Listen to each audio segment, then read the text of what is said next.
শুভ সকাল বন্ধুরা, আশা করি সকলে ভালো আছো। আমিও ভালো আছি। বড়দের জানাই আমার প্রণাম, ছোটদের জানাই আমার বুক ভরা ভালোবাসা।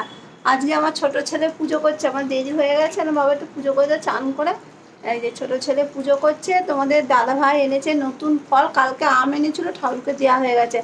আজকে এনেছে লিচু। বাবু তো একটু, এই যে আজকে লিচু এনেছে। কলা তো রোজই ঠাকুরকে দিতে হয় নৈবেদ্যতে। কলা এনেছে বাজার থেকে, ঠাকুরকে যে নতুন ফল।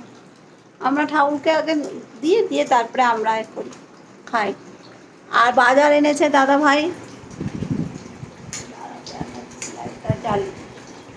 আর বাজারগুলোও ভালো এনেছে। আমি হচ্ছে ভাত বসিয়ে, এখানে দাদা ভাই ডিউটি যাবো তো ভাত বসিয়ে দিয়েছি, উচ্ছে চচ্চড়ি বসিয়ে দিয়েছি।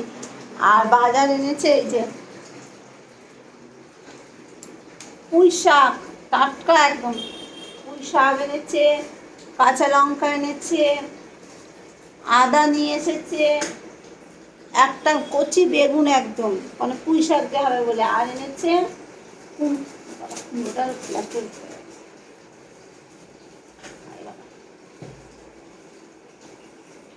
আর এই যে একটা কুমড়ো এনেছে। আর এদিকে এনেছে পটল, এই যে পটল এনেছে। আর এই যে গরমের যা সবজি, এই যে কারকল কি বলে তো, কারকল বলে তো, কারকল এনেছে। এটা আমরা শুধু ভাজাই করি, তরকারি ভাল লাগে না, এটা ভাজা করি। আর এনেছে, আর কি এনেছে, ও আর এই যে মাছ এনেছে। ভাবছি এই মাছের মাথাটা দিয়ে পুঁই শাক করবো, আর আলু দিয়ে মাছ করবো, পাতলা করে, বেশি রিচ করবো না, রসুন দিয়ে পাতলা করে করবো।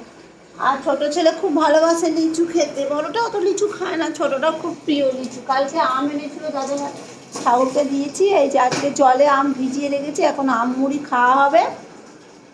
আর টিফিনে আজকে আম মুড়ি খাবো। আর এই যে ঠাকুরের জন্য আগে তুলে রাখলাম, ঠাকুরকে ছোটো ছেলে পুজো করছে। আর এই যে ঠিক আছে বন্ধুরা, তাহলে রাখছি, পরের ভিডিওতে দেখা হবে, টাটা।